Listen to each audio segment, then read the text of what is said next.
ભક્તિ અમૃત ચેનલ છે તે અમારા અહીંથી નીકળ્યા તો એ સામે મળી ગયા અમને માની એટલી મહેરબાની કે નમસ્કાર મિત્રો, ભક્તિ અમૃતમાં આપનું હાર્દિક સ્વાગત છે. હું છું નીલમ. મિત્રો, અત્યારે અમે અહીંયા ચેહરમાના મંદિર આગળ અમે આવ્યા હતા, જ્યાં અમે શૂટિંગ કરી રહ્યા હતા. એ દરમિયાન અહીંયાથી એક ધજા પસાર થઈ રહી હતી, તો અમને લાગ્યું કે આ ધજા એટલી મોટી 52 ગજની છે, શેની છે આપણે પૂછીએ આ ભાવિ ભક્તોને. જય માતાજી. જય માતાજી. આ ધજા કયા માતાજીની છે? આ ધજા ખુખાર મેરડી માની છે. જો કે અમે આજથી 12 મહિના પહેલા શરીરમાં કંઈક તકલીફ થતી, દવાખાનામાં રિપોર્ટ બતાવતા તો ત્યાં બધા નોર્મલ જ બતાવતા. કોઈ દવાખાના વાળા એમ નતા કહેતા કે ભાઈ તમને દુઃખ છે. તો 12 મહિનાથી માથાની નસો અને છાતીના ભાગમાં તકલીફ બહુ થતી. અમે બારેજાના 11 રવિવાર માન્યા હતા અને ધજા માતાજીની નાની લઈને જવાની માની હતી. 11 રવિવારમાં અમે એવું એ રીતે માન્યું હતું કે માં આ જે પણ તકલીફ હોય, કુદરતી હોય કે કોઈની માતાનું હોય કે જે કંઈ હોય તે અમને બતાવજે અને આ દુઃખની જે કંઈ હોય એ સમાધાન કરાવજે માં, દુઃખ દૂર કરજે. તો ત્યાંથી બહાર નીકળ્યા, 50% ત્યાંથી મટી ગયું. ત્યાંથી બહાર નીકળ્યા ને ત્યાંથી 50% મટી ગયું. અને 11 રવિવાર 10 રવિવાર ગાડીમાં ભરવાના અને 1 રવિવાર ચાલીને ભરવાના. મારા એકલાની જ બાધા હતી અને હું એકલો જ જવાનો હતો. 4 રવિવાર ભર્યા પછી મેલરીમાંનું સપનું આવ્યું, ત્યાં બારેજાનું ભુવાજીનું. તો માડી ખખરીને હસવા માંડ્યા અને કીધું કે બેટા આ રીતની ધજા મને આ જે ધજા બતાવીને તે જ ધજા લાવજો, એ રીતનું માતાએ મને કીધું. અને 52 ગજની ધજા પેન્ટિંગ વાળી.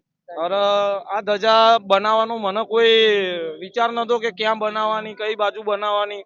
તો વડોદરાની અંદર અમે રહેવા વાળા માણસામાં વડોદરાની અંદર અજય આર્ટિસ્ટ કરીને એ ભાઈને 4 દિવસ પહેલા સપનું આવ્યું હતું મેરડીમાંનું જે ધજા બનાવે તે, કે ભાઈ માડીએ એમના સપનામાં જઈને એ રીતનું કીધું હતું કે તમારા ત્યાં 4 દિવસ પછી કોઈ પણ ધજા બનાવવા આવે ને મારું ભક્ત, તો એમને તમારી રીતથી બનાવી આપજો સારી. એ રીતના એ ભાઈને બી સપનું આવ્યું હતું વડોદરામાં, ચના આર્ટિસ્ટ. તો અમે ત્યાં જ્યાં ભાઈને પૂછ્યું કે શેના માટે આવ્યા, તો અમે કીધું કે ખુખાર મેલડીની ધજા બનાવવા. એ ભાઈ અરગથી રોવા માંડ્યા કે 4 દિવસ પહેલા માતા મને સપનામાં આવી હતી કે અને તમે અહીંયા આવી ગયા કે બરાબર. હવે હું એકલો હતો પણ માતાની એટલી મહેરબાની કે માણસાથી અમે નીકળ્યા, ત્યાંથી ખાવા પીવાની કોઈ તકલીફ નહીં. રસ્તામાં જે કોઈ આયા એમને જમણવારો અમારી તૈયાર કરી નાખ્યો. પૈસા જે કંઈ જોઈએ બધું, ચા પાણી બધું ત્યાંથી મળી ગયું. અને અહીંથી નીકળ્યા, ખીચા પણ ખાલી થઈ ગયા હતા. માતાની એટલી મહેરબાની કે રાત્રે ઓનલાઈનમાં લોકો જોઈને અને અમે જ્યાં નાઇટ કરીને 1 વાગ્યા સુધી પબ્લિકો બધી ત્યાં આવી અને માનો ટકો 2000, 1000, 1500 એ રીતના ચા પાણી ના આપીને જતા રહે બધા. તો ખીચો ખાલી થવા દીધો નહીં હજુ. બોલો ખુખાર મેલડી.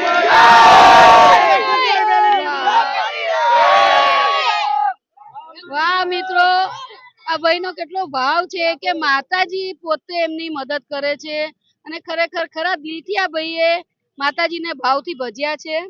અને ખુખાર મેલડીમાંના જે ભુવાજી એ ત્યાં કોઈ પણ કરોડો રૂપિયાની મિલકત આપે કે કરોડો રૂપિયા આપે તો કોના ઘેર પગ નહીં મૂકતા. ખુખાર મેલડી. તો મિત્રો, આ વિડીયો તમને કેવો લાગ્યો લાઈક કરજો, શેર કરજો, સબસ્ક્રાઇબ કરજો. કોમેન્ટ બોક્સમાં જય મેલડીમાં લખવાનું ભૂલતા નહીં. જય મેલડીમાં. દેવી પૂજક સમાજ, કપૂરી ચોક, માનસા, જિલ્લો ગાંધીનગર, તાલુકો માનસા, રહેવાસી માનસા કપૂરી ચોક માંથી આ 52 ગજની ધજા નીકળેલી છે. ભક્તિ અમૃત ચેનલ છે તે અમારા અહીંથી નીકળ્યા તો એ સામે મળી ગયા અમને. માની એટલી મહેરબાની કે કોઈ પબ્લિક હજુ તલક લાઈકમાં ઇન્સ્ટાગ્રામમાં મિલિયન ઉપર પહોંચી છે ધજા. તો આ ચેનલને બી લાઈક કરવાનું, સબસ્ક્રાઇબ કરવાનું અને લાઈક કરવાનું ભૂલતા નહીં. બોલો ખુખાર મેલડી માત કી.